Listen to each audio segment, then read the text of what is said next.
Welcome everyone to Aircraft Carrier aka CV-101 in World of Warships Blitz. My name is Starbuck and let's get this show on the road. Today's guide is for the Tier 10 USS Midway. Firstly, congratulations for grinding your way to Tier 10. I'm sure it wasn't always easy. You had some amazing battles, some not so special games, and some damn right horrible ones as well. Now that you're here, I'm sure you already understand the main aim of playing as a CV with the US Navy. In essence, Midway plays exactly like the SX. She's just stronger and has more planes. Certain decisions like a sacrificial run are not as punishing anymore. Yet, your duty to protect your team is twice as important, especially when facing off against your main CV opponent, the Tier 10 Japanese carrier, Hakuryu. At this tier, make sure you have a commander for your Midway. It makes all the difference. The strategy for the Midway is to delay your attacks. In your first wave, you should send out your fighters, dive bombers, and torpedo bombers. Once your first wave has attacked your primary target, you can send out the second dive bomber. This will hopefully reset some fires and increase the damage over time. Worst case scenario with this strategy is that you keep the enemy ship visible. With the introduction out of the way, let's look at the elite bonus and the equipments available for your Midway. As for the Essex at Tier 9 and the Lexington at Tier 8, your elite choice should be advanced dive bombers to increase your damage and chances of setting fire. The other options are simply not good enough. For the equipments, the Midway, like the Tier 9 Essex, suffers from this slow plane turnover. This is why personally I've selected the Ground Service System Modification 1. This will help you get your planes rearmed and ready a lot faster.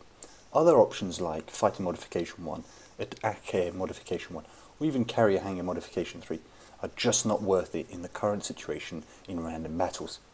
Your planes in the US tech line have a good amount of HB, are quite precise, and your fighters will often win in 1 versus 1 against Japanese fighters. Because of the high cost of equipment in Tier 10, the next two options are what I like to call bonus equipment.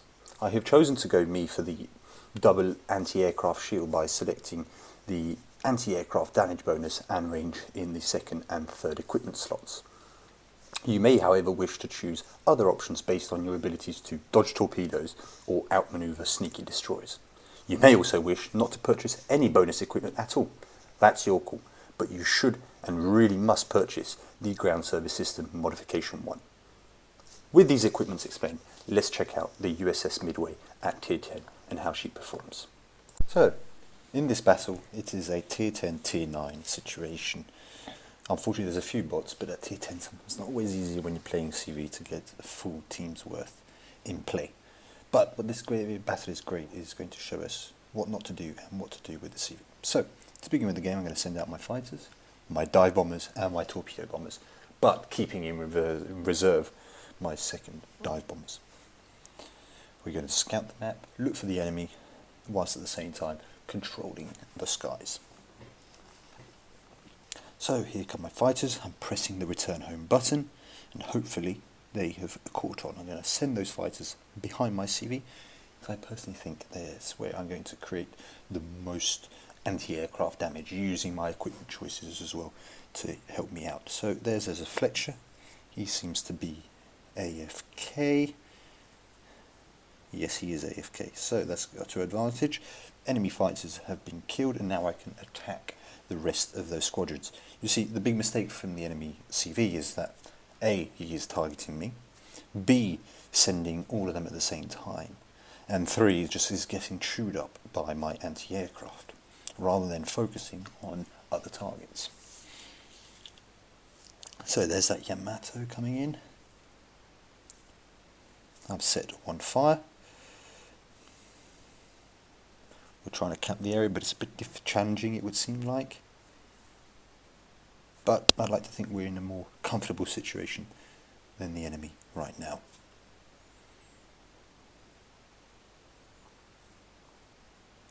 So, here comes the Yagumo. I like to prioritise real players over bot players when I'm fighting.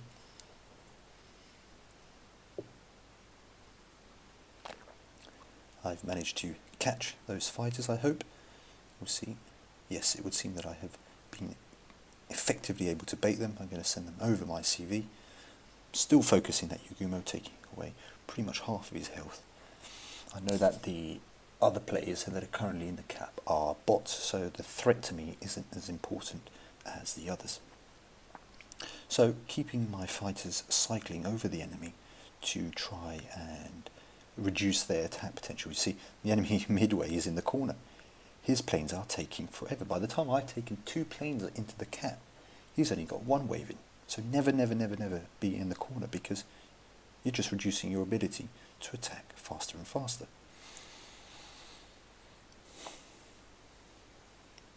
So I need to make sure that Yugumo is properly down.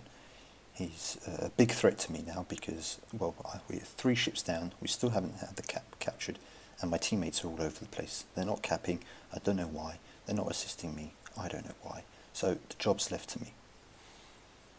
Would I be able to sink the Yugumo in this hit? No. Oh, big worries, big worries. It's panic station, so I've got to reverse. I know those torpedoes are coming my way. And at the same time, I've got to look. You see, I'm trying to protect that Worcester who's under attack from the enemy CV. So here come those torpedoes. This is going to hurt. I'm being shot also by the Hindenburg. Bam, 1 torpedo hit.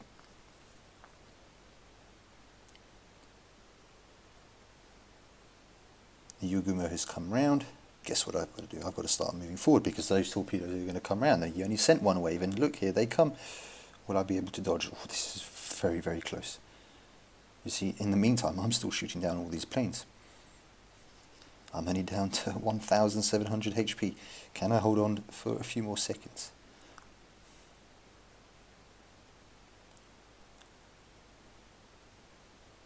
This is ever so close. Oh, my bombs miss. Yes! Managed to get the heel. I'm shooting down fighters left, right and centre as well. The Yugumo makes the terrible mistake of coming out of the smoke. I can keep shooting. I've managed to move into protection. To me, he's dead. Bombs. Oh, they missed as well. This is so frustrating. Torpedoes have been sent. I've managed to effectively dodge them from here. And look at that.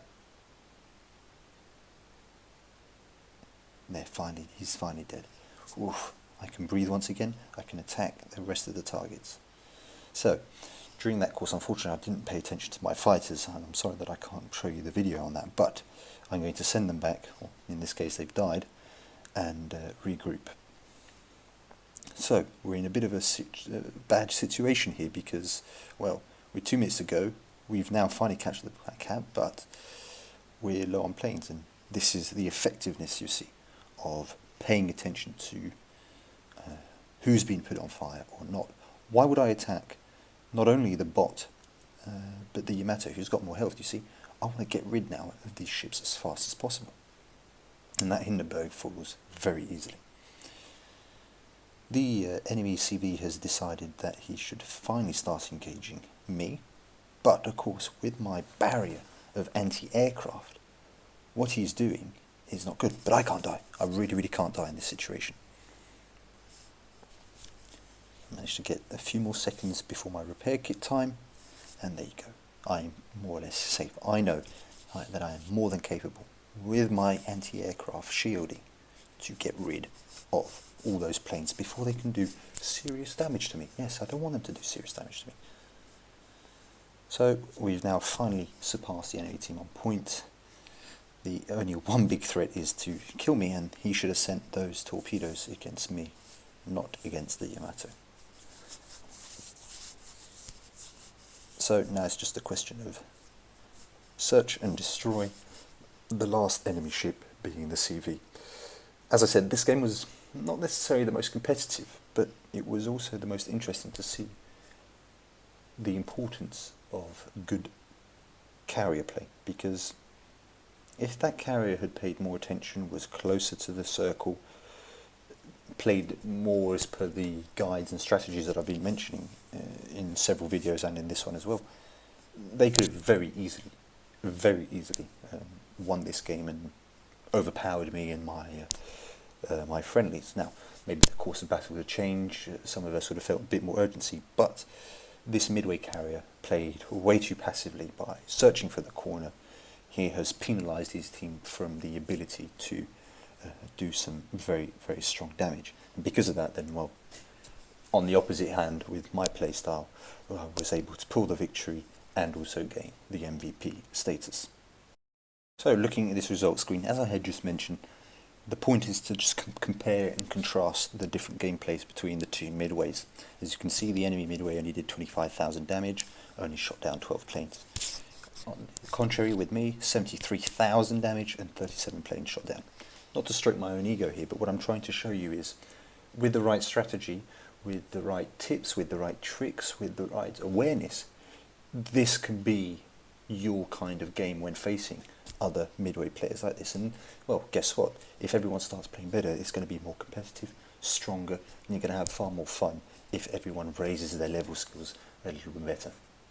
This second result screen is here to show you a little bit how I did in terms of performance of this game. So, managed to hit 20 times with the torpedo, 13 with my bombs, 37 planes shot down, managed to capture the area, managed to damage a module, and set 5 fires. Unfortunately, no flooding. It's pretty unfortunate, but that's just the way it is. What I'm trying to show you is that my torpedoes were very powerful. My bombs missed a lot. Now, there were a lot of destroyers, but circumstantial says I've maximised damage. Even my guns were in action in this battle as really the last biting point in that situation. The combination of all these elements shows how important it is to always be aware of what's going on the map. Your guns are going to be useful, your bombs are going to be useful, your torpedoes are going to be useful. And of course, the strength is in your fighters when playing the midway. You really focus on those fighters and you will necessarily defeat the enemy's CV. You make them become useless, as shown in this battle. That's it for today's CV's class. I hope with this information you've learned a few new tips and tricks and are ready to join battle with me or against me in World of Warships Blitz. Until next time, this is Starbuck.